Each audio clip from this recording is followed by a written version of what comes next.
In the retirement plan business, we naturally focus on helping clients accumulate wealth. But at some point, we turn our attention from accumulation to decumulation.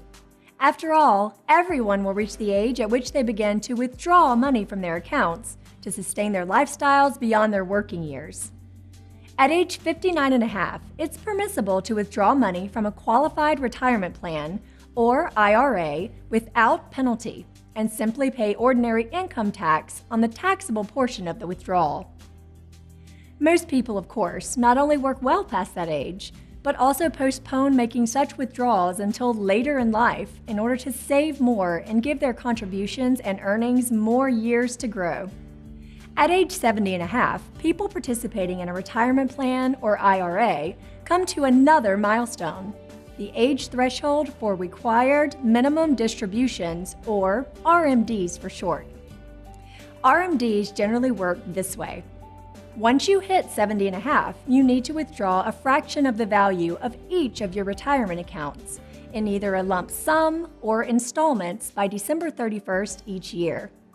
The IRS does give a little relief until April 15th of the following year to get this done, but only for the very first year. The amount of the withdrawal is based on published mortality factors. And even though investment companies or record keepers may provide information or services to help, it's the individual's responsibility to calculate their RMDs each year. After all, service providers may not know about other investments or retirement plan accounts a person may have. Here are a few quick facts to know about RMDs. RMDs need to be calculated from all traditional IRAs, 401ks, profit sharing, 403bs, and other defined contribution plans, but the total annual withdrawal can be made from one or more of them. It's not necessary to withdraw money from every account. It's okay to withdraw more than the minimum required amount each year, but doing so doesn't change the required distribution for the following year. It's also not permitted to take an RMD and roll that into another tax-deferred account. And if you're wondering if there's a penalty for not making required minimum distributions, there is, and it's pretty steep.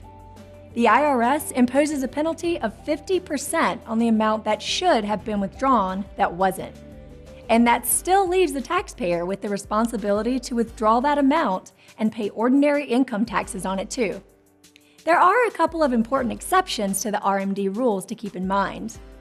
Someone 70 and a half who is employed by a company with a 401k may continue to participate in that 401k without needing to make RMDs from that account until they leave the company.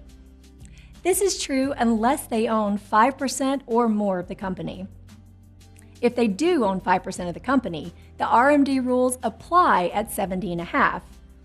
And while RMD rules apply to traditional IRAs, they do not apply to Roth IRAs. As a financial advisor, you never know when questions about RMDs may come up. Don't hesitate to reach out to us for more information when you need it. We're here to help.